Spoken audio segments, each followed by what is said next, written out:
All right, I want to welcome you guys to kind of an informal conversation to take a little bit more of a deeper dive into the results of this year's VC-backed companies report for Kansas City. I'm Tommy Feltz, Editor-in-Chief at Startland News, and this year we partnered on this kind of massive undertaking with Tech Venture Studio at UMKC. One of the primary people working on this project was Jill Meyer, so I'd like to let Jill introduce herself. Great, thanks, Tommy. I'm Jill Meyer, and I'm the Senior Director of the Technology Venture Studio at UMKC's Innovation Center. We're also joined today by a couple of experts with their own experience in the VC field. Donald, can you introduce yourself? Thanks so much, Tommy. Happy to be here. Donald Hawkins. I'm the co-founder and CEO of a neobank called First Boulevard, and a product of a lot of Kansas City's entrepreneurial ecosystem, including sitting in Jill's class a couple of years ago. So really excited to be here today. And Caroline? Hi, thank you. I'm Caroline Van Duzen. I'm principal at KC Rise Venture Fund, a fund. We have 60 million assets under management and are currently invested in 34 regional startups. One of the big numbers on this list this year is the total aggregate funding for this list, which we've been doing 4 years now, for the first time topped $1 billion. And I guess keep in mind that this is only a snapshot of the companies that responded to our requests for information, the companies that we knew about. But this year we did cull the names of the companies and kind of pare down the companies with Jill and her team's help. So hopefully we have an accurate representation. Just kind of wanted to get your thoughts on that amount of VC funding that we're seeing in Kansas City and what you think that means for this region. I'll let Caroline start. All right, thank you. Such an important milestone. Frankly, surprised the increase is only 15%. So aggregate funding for KC Rise companies tops out at $380 million over the last 4 years. So it's just indicative of the fact that folks outside of the Kansas City market are really, really interested in what we're building here in Kansas City. So very exciting milestone. The other thing we think about a lot is the even earlier stages, the angel rounds. So we are working harder to help connect young angel investors. Those early rounds, the 200 to 500K rounds, that's still the biggest white space in Kansas City. So I can jump in there. I'm more excited also just about the density. I feel Kansas City is slowly starting to get the experience needed in companies that are having exits and those team members leaving those companies to start new ventures, and new founders also being able to pick up the phone and connect, with these larger growing companies. Say, hey, how'd you do that? How'd you raise capital? How do you manage building a team remotely? Until you have companies, a number of companies that have that type of experience, it's hard to get that information inside the city, within the ecosystem, but then also seeing that it's real. Like when you can see companies raising the amount of funding that they raise while still being based in Kansas City, all of a sudden that stigma of being based in the Midwest doesn't feel so much like a stigma anymore. So really excited to see those numbers rise the way they have. I would agree, and I do think it's a huge milestone and a big congratulations to the community. And I do think if you look back historically, it's about 10 years ago when Google announced that they were going to bring fiber to Kansas City, right? And at that point, there was this, wow, Kansas City could be a community that has tech and raises funding and that sort of thing. And if a typical startup time to exit is roughly 7 years, it would make sense that we are hitting numbers like this now as more companies are moving toward 7, 8 years in the marketplace and having some big VC dollar numbers that are doing exactly as Donald said, that is allowing more people to reach back and bring others along with them. And it's very exciting to see. And Donald, you and Jill both mentioned exits. This year we have 7, verified exits from the list.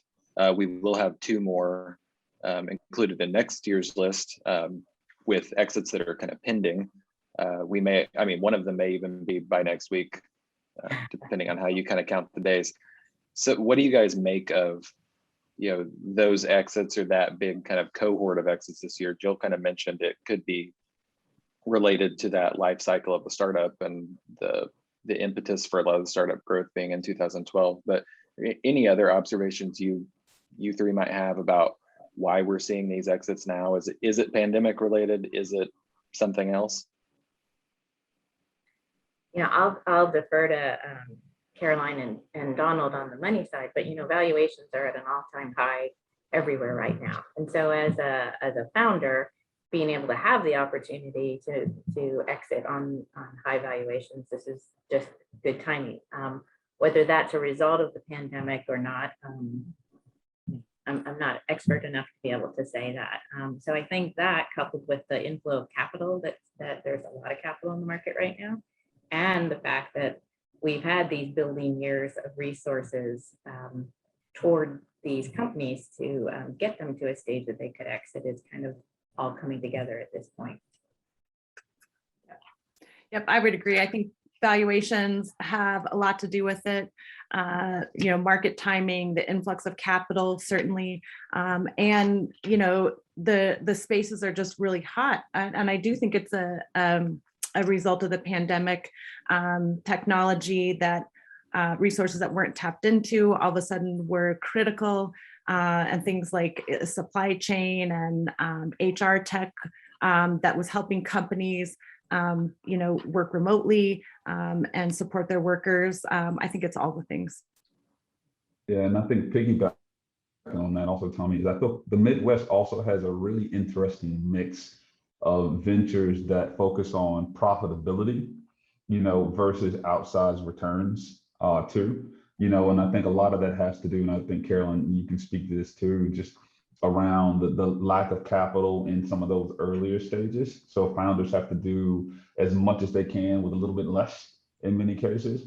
So when you show that you have some signs of growth, even at an earlier stage, and hopefully those founders who bootstrap some earlier stages have a little bit more equity, a few more shares in the company, that when you start to get those acquisition offers early enough, those numbers can be pretty sizable versus, a lot of venture-backed companies, you go through 3, 4, 5, 6 rounds and you're diluted now to sub 10%, though the company's valuation might also be much better than it was before, by the time you get that check from an acquisition, you could likely have exited year 2, and got the same amount of money. So we've seen a lot of companies kind of go through that too. So I like the mix here. It's been interesting to see that versus the coast, where a lot of the companies are pretty much all going for like that moonshot.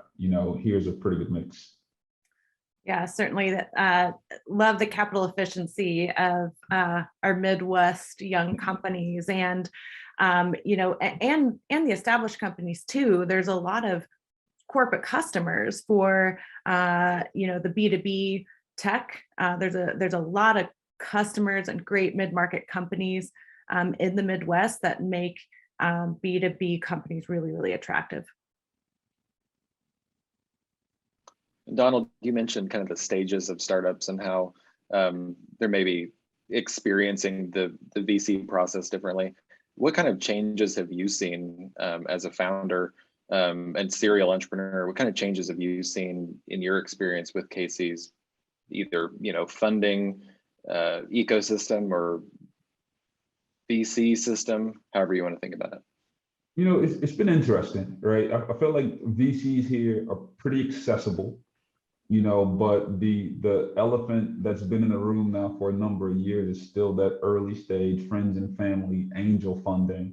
And there are some pretty significant divides, based on demographic and other ethnic backgrounds that play factors role in those things as well. I will say, there have been a number of founders that have been able to use the network of the ecosystem to get in front of people that they usually would not be in front of. I know I've had that conversation with Jill a ton. That's one of the great value propositions from UMKC and the program that she runs there as well. Digital Sandbox has also done a really good job at exposing the ecosystem into, high potential entrepreneurs. So I will say I've seen more activity as of late from angels, cutting checks and at least getting involved. I think Karen Finaroli's done a good job also with Peer Pitch Rally, exposing companies to the broader angel ecosystem. And I think to myself, man, if you take away the UMKC program and Peer Pitch Rally, how in the world, do founders, who live, let's say in the urban core or other cities around, but not in Johnson County, how do you make those connections? You don't go to school, you don't go to the same church, so being able to see organizations like that kind of bridge the divide. And I think Startland, you also have done a pretty good job at also providing those mediums for people to create collisions, even just virtually. That's been improved. Now, the good news about it too, going back to the earlier comment I made around density, there's so many entrepreneurs now that have been in the same boat at different stages, pre-seed, seed, series A. We're now able to communicate a little bit better than we were before. So we can figure out the steps that we need to get to before we have a conversation with a Caroline or before we have a conversation with Flyover. Like just about every founder in town can probably tell you the revenue that you need to have before Flyover can cut a check. That's a great thing, right? Because that's information that you can use to build towards. So I'm optimistic. I think things are headed in the right direction. As an opportunistic founder is never fast enough, but I'm excited with the trends that I'm seeing. Yeah, you mentioned, you mentioned Digital Sandbox and Peer Pitch Rally, and I would have to acknowledge that a lot of the startups that wind up on our startups to watch list are alumni of both of those programs. So obviously doing a lot to fuel entrepreneurship here in Kansas City. Caroline, did you have something to add? No, I just, Donald, thank you so much for your sentiment and your positive outlook. It's rising tides, right? So, as part of the ecosystem, we certainly see that. We hear that weekly about the lack of access to capital in the really, really early stages. And so, just in the few short months I've been here at KC Rise, I come from the operator side. I spent 4 years at Pay It. And so it's, again, a weekly conversation. And, just like I said, in the last few short months, we've had folks come to us to help, connect with angels because, folks on our LP list are also angels. So we love that we're connecting with the super early pre-seed stage founders to help connect, but there needs to be more that networking, more the resources, because the fact when they call us, when they ask questions, it's so flattering. We love it. Yeah, we fondly refer to that gap in capital for that really early stage, Tommy, as the Valley of Death. And we used to think of the Valley of Death as that raising 500,000 to $1.5 million. That is so much harder to raise than is 10 million or is the 20,000, right? But that number has moved, as both Donald and Caroline are saying, with Digital Sandbox 20,000, Pure Pitch Rally, that sort of thing there, and we still have a gap even further downstream between 50,000 and that 500,000. And so this point about angels really being the ideal step in to that space and be more active and get these companies through, because we already know they're going to have a harder time when they're raising that $1 million number. But getting them to that number is really a necessity in Kansas City. Yeah, and again, to Donald's point, it's gonna time helps too, because there's not as much house money, right, as the larger markets. We haven't had enough exits to where we've got people that have gone through soup to nuts the experience and excited about infusing money back in to the startup scene. So that will come with time as well. Jill, you've probably had the most interaction with the data on the VC-backed companies list. Were there any takeaways that you thought were important to dig a little deeper into today? Yeah, no, it was great to get the behind the scenes look at a lot of the data and how it was coming forth. I think a lot of it was actually really interesting. I know there were a few less, I think, this year, and yet we had exits. So it was neat to see what was coming onto the list, and then some of those companies that have been kind of anchors on the list were coming off. And I think that mix was really interesting. I think the industry spreads were another thing to take a look at. Caroline made the point of those that have really seen a lot of growth because of what's happening in the pandemic, right? So some of the ones that might have had a different growth trajectory now had some really big leaps, and were able to use that to raise some funds. So no, it was. It'll be exciting to look at the details of it. Donald, any takeaways that you thought stood out? Well, and I know I've had this conversation with you and several other people before also. I think one thing that we have to address as an ecosystem, is the diversity of the list here. And I appreciate Startland for always calling out those numbers. It's good to see it for better or for worse, right? There are a lot of high potential, minority entrepreneurs, female entrepreneurs, in the city. And statistically, like, it's not even really need to go over it again. It's bad, right? And I think the events of last year have really opened a lot of people's eyes. And I think it's equally as important for entrepreneurs, especially minority entrepreneurs, to recognize the value that we provide the ecosystem too. And a lot of that also has to do with density and experience. It's easier to raise capital when you are confident and you recognize that you are accepting that investors' capital, to generate return for them. It's not a handout. No investor wants to provide an entrepreneur handout. Somebody is lucky enough, to give me money to invest in my venture, then it's a partnership. I'm going to work my butt off, not only for them, but my other stakeholders, my team as well. And I think that, seeing those numbers and the way they landed again this year is something that we all should just maybe look in the mirror and think, man, what else can we do? If I want to make impact, right? If I support, different causes and initiatives, can I put my money where my mouth is? Can I support some of these organizations that support, diverse entrepreneurs, so that it's just not a consistent excuse of, oh, well, that sucks, but I don't get to see any deals. Well, guess what? Call Jill. She has plenty, right? Call Caroline. She has plenty, right? The deals are there, and are you willing to work with those entrepreneurs at that stage? Are you willing to take that risk? So, it's kind of a bittersweet thing. I enjoy seeing it because it's staying front and center, and it just shows us it needs to be addressed. Yep, certainly. And I mean, the national statistics are, I think we all on this panel know what they are. 2.3% of the national funding goes to women-led organizations. 2.4% go to Black or Latin founders. And so that's certainly a trend that Casey Rise does not want to be a part of. So, not only are we focused on looking at diverse founders, it's a good thing to do, it's a healthy thing to do, but at the end of the day, it's a profitable thing to do.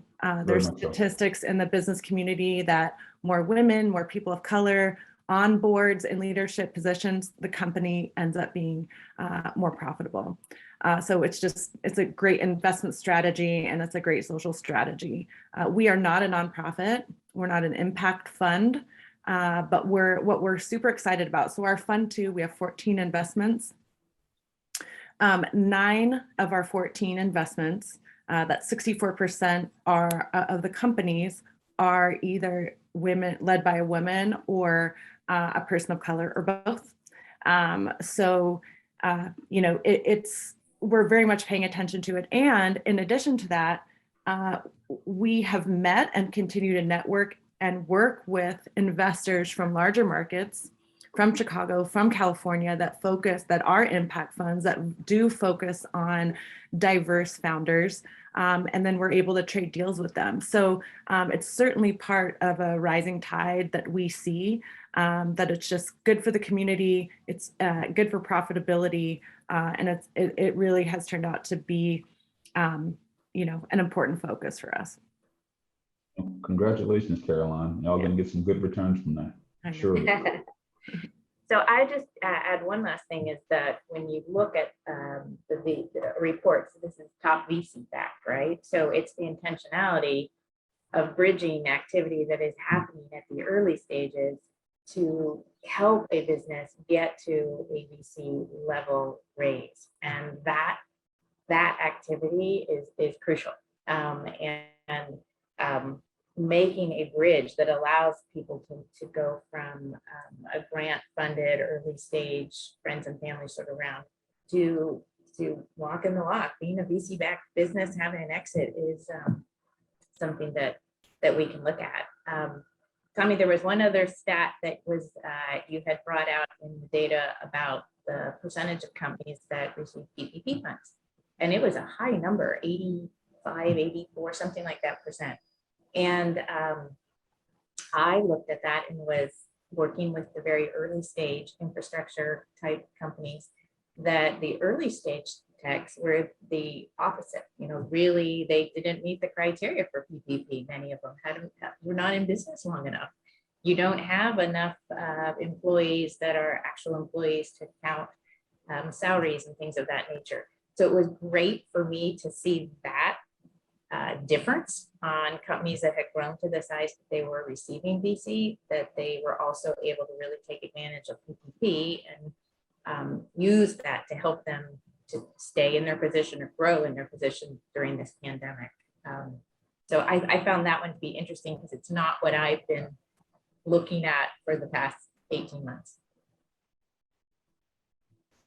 Yeah, it's an interesting point because initially I know we didn't necessarily think startups and some tech companies were going to be eligible for PPP and some of the federal assistance. So I think in the early stages, we thought some of the smaller emerging companies were going to be the only ones able to take advantage of those programs, and it kind of ended up sort of being the reverse.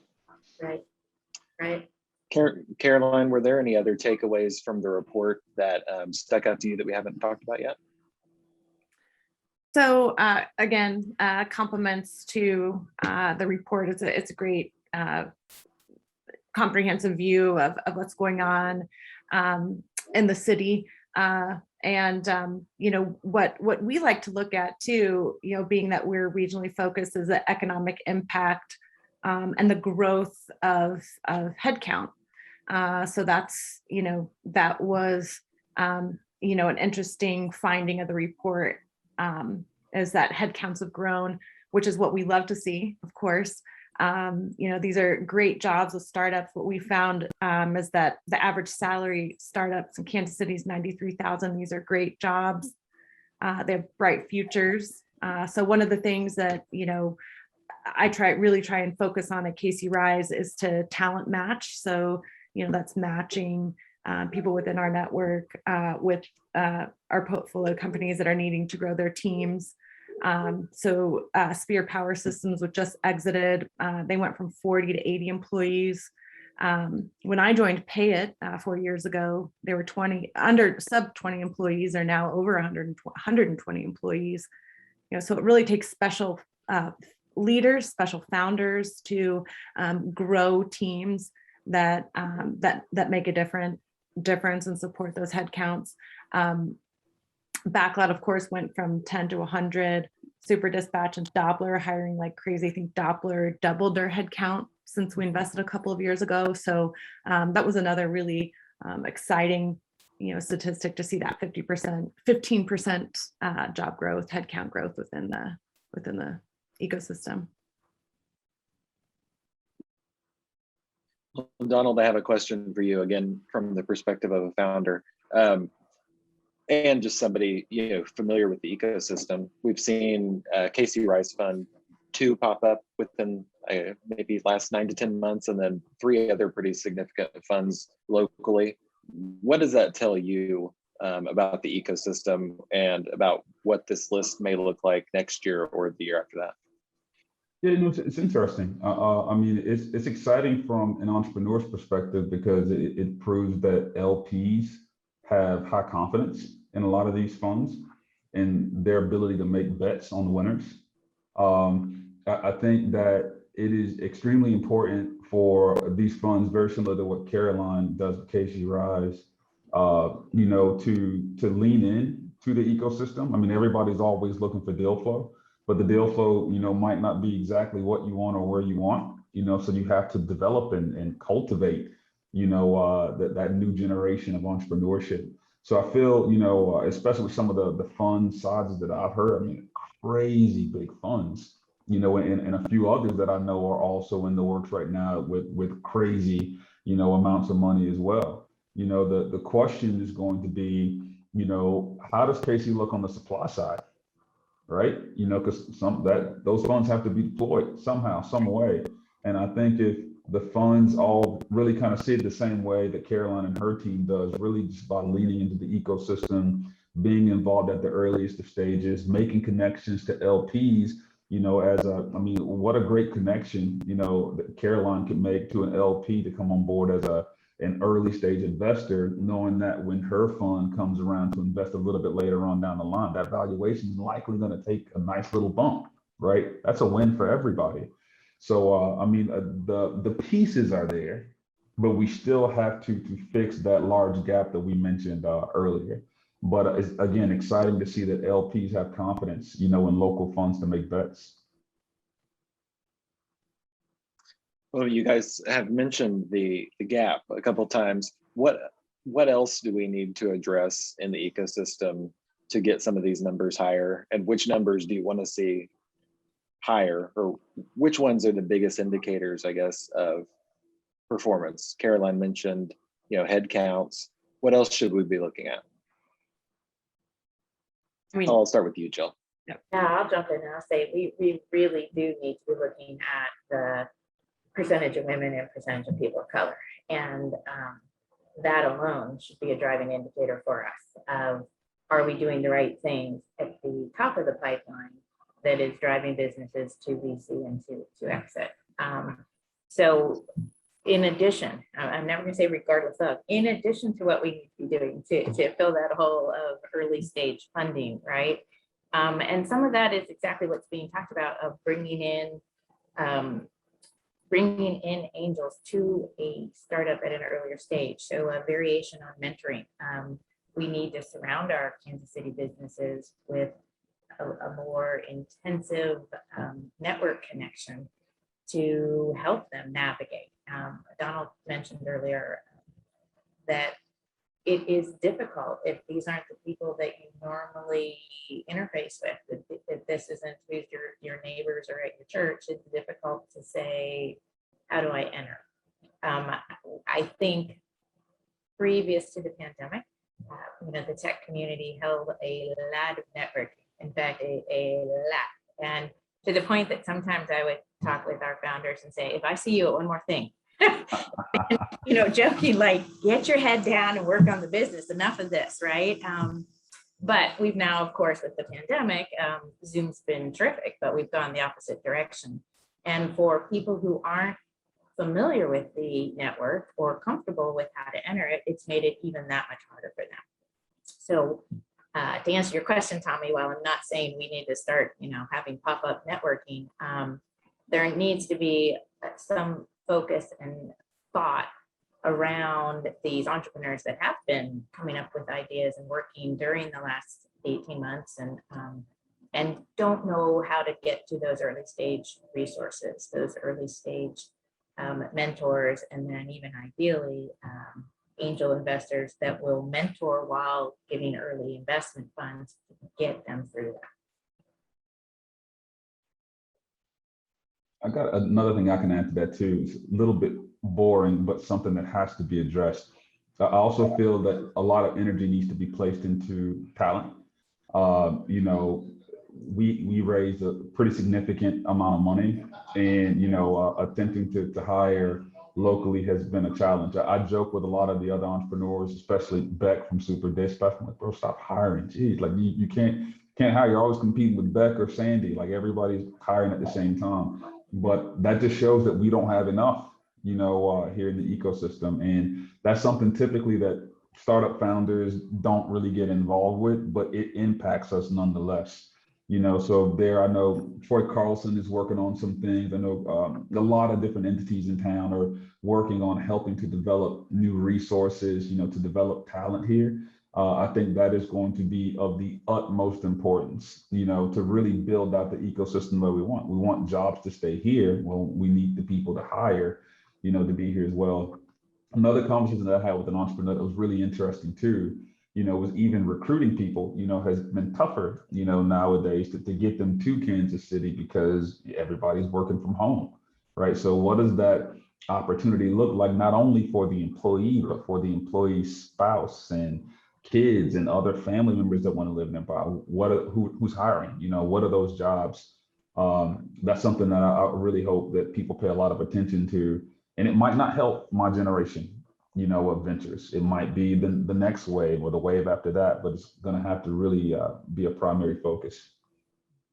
Yeah, absolutely. I can't agree with all of those points more. And again, what I've been able to really step into upon starting my role with Casey Rise is help on talent. Just being in the tech industry, knowing folks all the way from C-suite all the way down to support staff, and be able to connect talent with our portfolio companies or non-portfolio companies that we think would be a great match, because we want people to have really, really rewarding careers.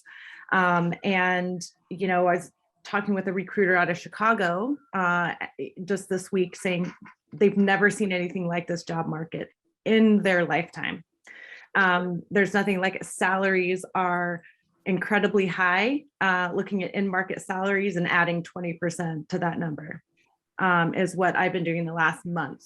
And it just, it's really enough to make your head explode, right? And then you've got the bonuses. Don't forget the bonuses, Caroline. Oh my goodness. A bonus to work at McDonald's. That's right.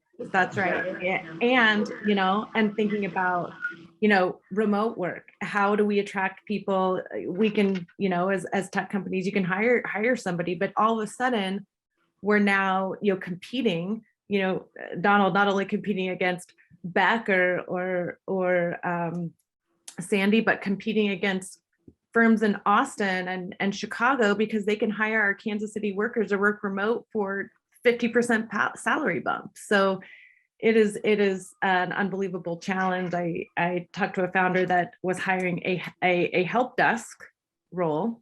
The last time they advertised for the job, they got 200 resumes. This time they got 5.